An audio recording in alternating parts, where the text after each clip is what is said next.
Lahat ng tao dumarating sa punto ng buhay nila na tumatalikod sila dun sa mga bagay na gusto nilang marating.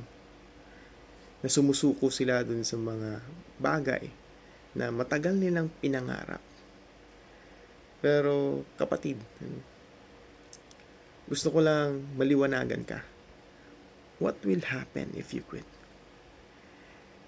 If you quit, it means that you are throwing away all the possibilities of reaching the goal that you have, of achieving the dream that you have. But if you continue, pag pinili mong magpatuloy, yes, hindi guaranteed 100% yung success. But it's better than having zero possibility at all. Diba?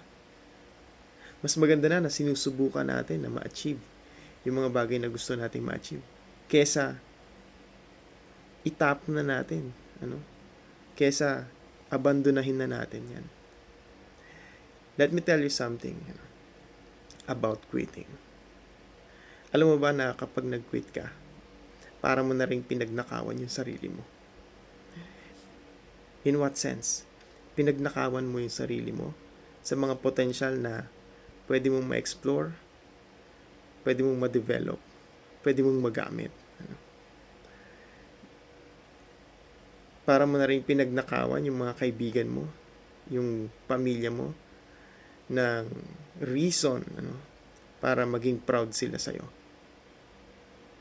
Para mo na rin pinagnakawan yung mundo, na instead of them having something to be inspired with,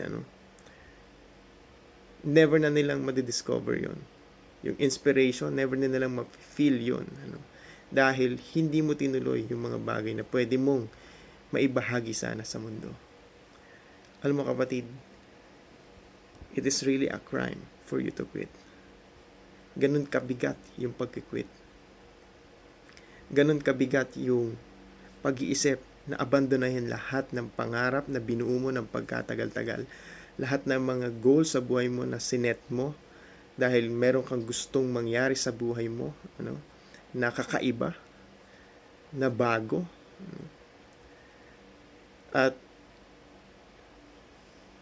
'di ba? Kung isipin mo, ganun kabigat yung pag-quit. Ganun kabigat yung magiging epekto. Hindi lang ikaw yung epektado maging yung mga tao sa paligid mo. Para mo silang pinagdamutan talaga.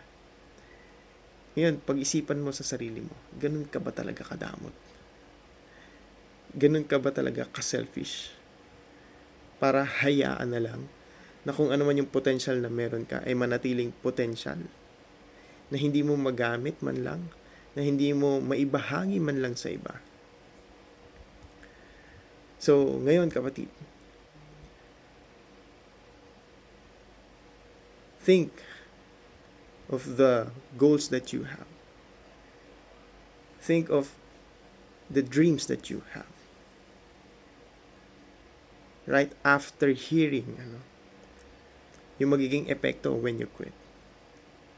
And tell me if you really still want to quit.